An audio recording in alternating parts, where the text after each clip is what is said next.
If you're thinking about starting to show up online, or you already know you should be showing up online, but every time you think about it, you feel uncomfortable, exposed, or slightly embarrassed, this video is for you.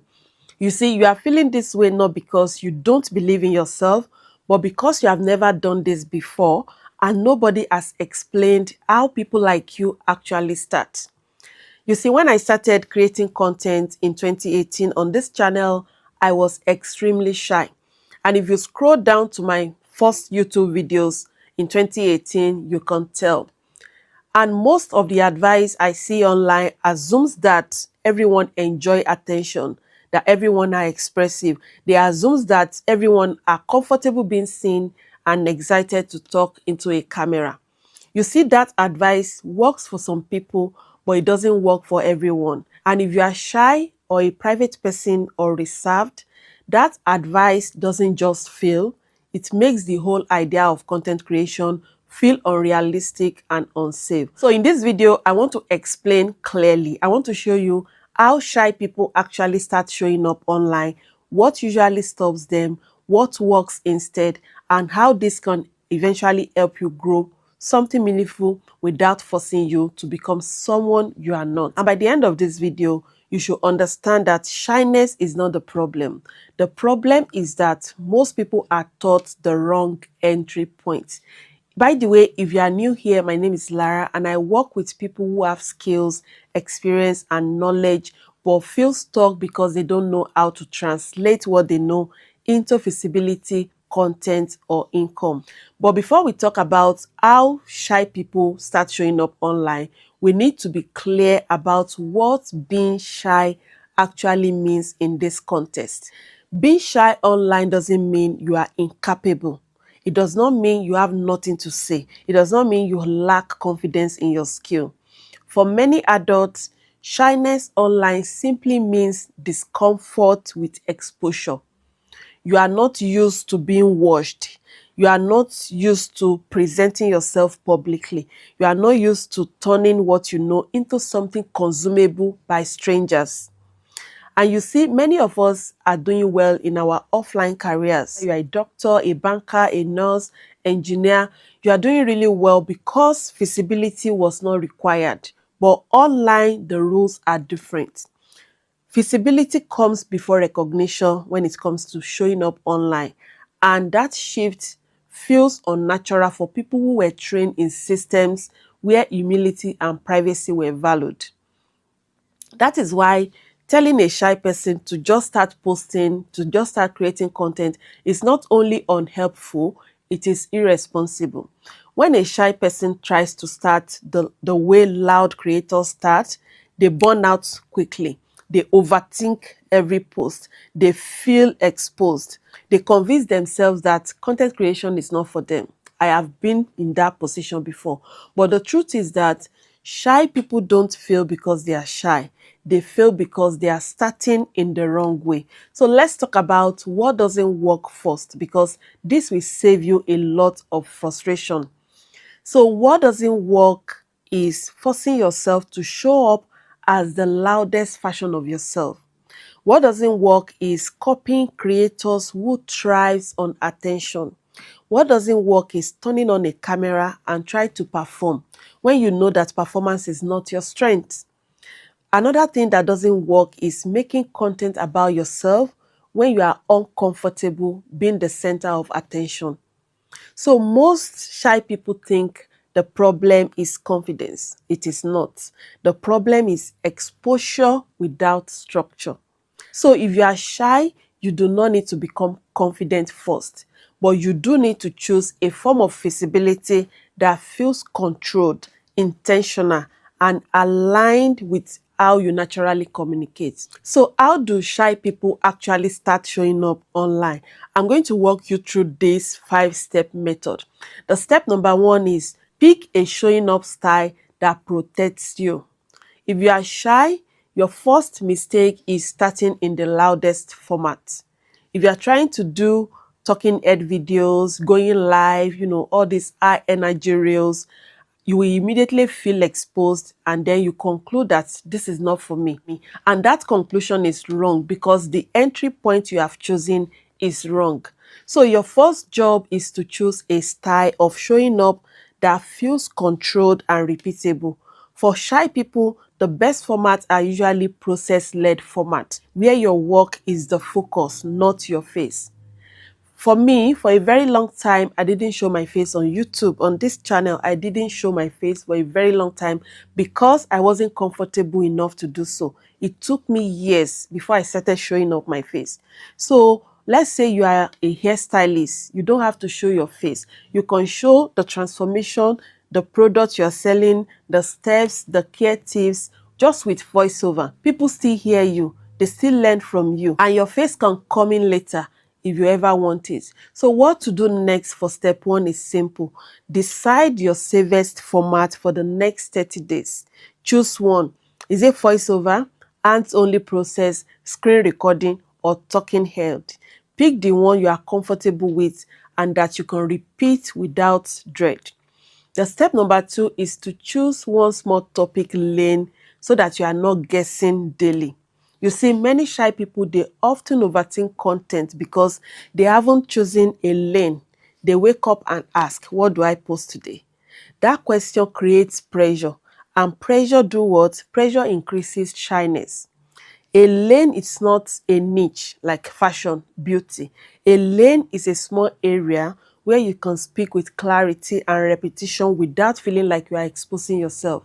So let me give you an example. Let's say you are an hairstylist.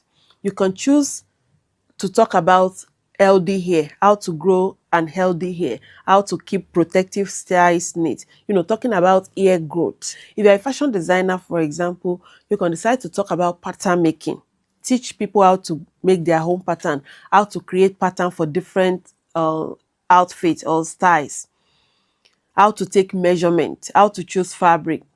When you choose one lane, content becomes easier because you are not inventing, you are explaining what you already know from different angles.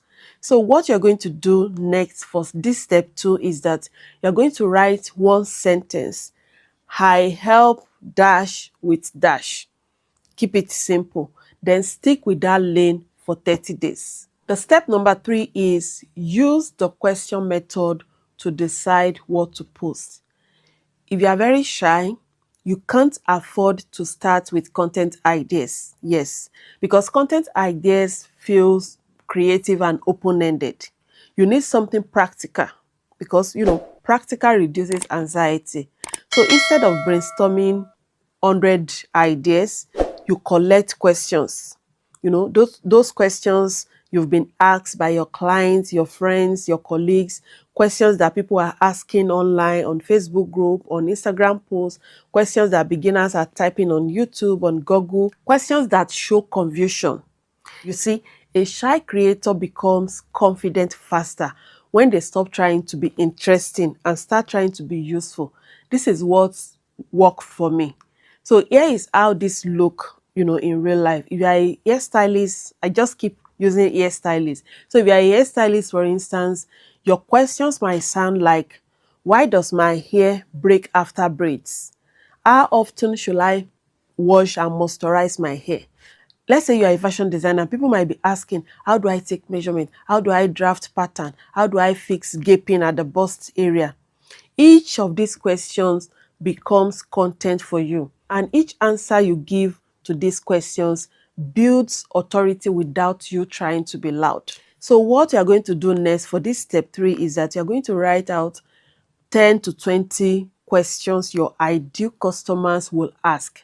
If you can't think of 20 questions, you can start with 5 to 10 questions. This list becomes your content calendar. The step number 4 is create a repeatable content template so that you don't freeze. You see, most shy people don't struggle because they don't have knowledge. They struggle because when the camera turns on, their brain goes blank. They start thinking about judgment, how they sound, how they look, whether they are boring. That is normal. The fix is to use a template so that you are never improvising. And a template that works for shy people starts with problem. You explain the problem, explain why it happens, show the fix, and end it with one action. So I'm still going to use hairstylist as an example. So your content might sound like this to your audience. If your braids always feel itchy after day 2, this is usually why. It is not the hair, it is often product build-up or tension. And here is what to do before install and after install. Do this tonight and you will notice the difference. Notice what is happening.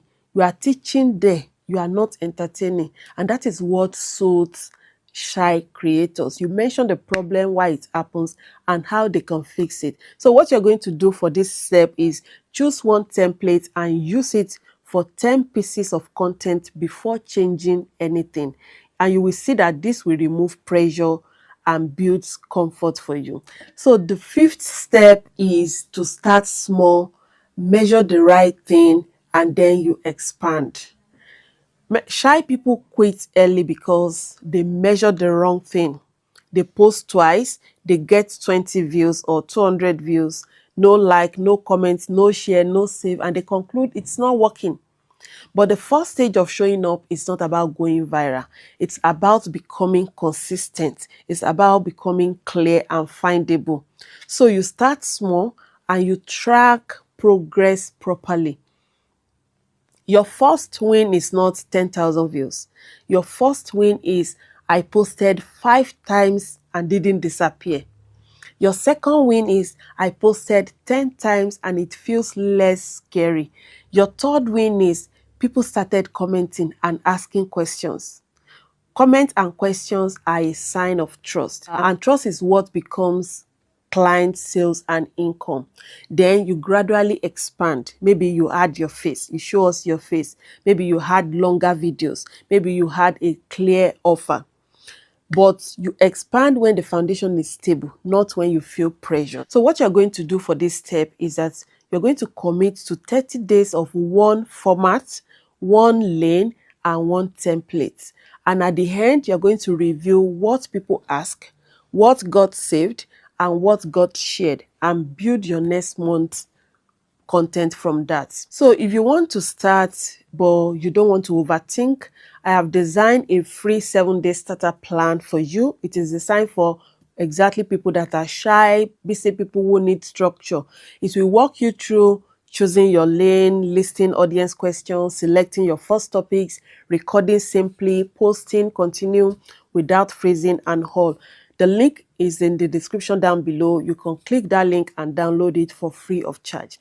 And this is all I have for you guys today. I hope you have clarity now, and I hope you're going to take the necessary action. If you have any question or anything you want to ask me, you can leave it down in the comment section down below, or you can send me a message on Instagram. My link will be in the description down below. If you find value in this video, please like this video, share it with someone who keeps saying I want to start but I'm shy, and people who might benefit from this video. And if you are yet to subscribe to this channel, kindly do so for more practical content like this. And till I see you in my next one, have a wonderful day. Bye for now.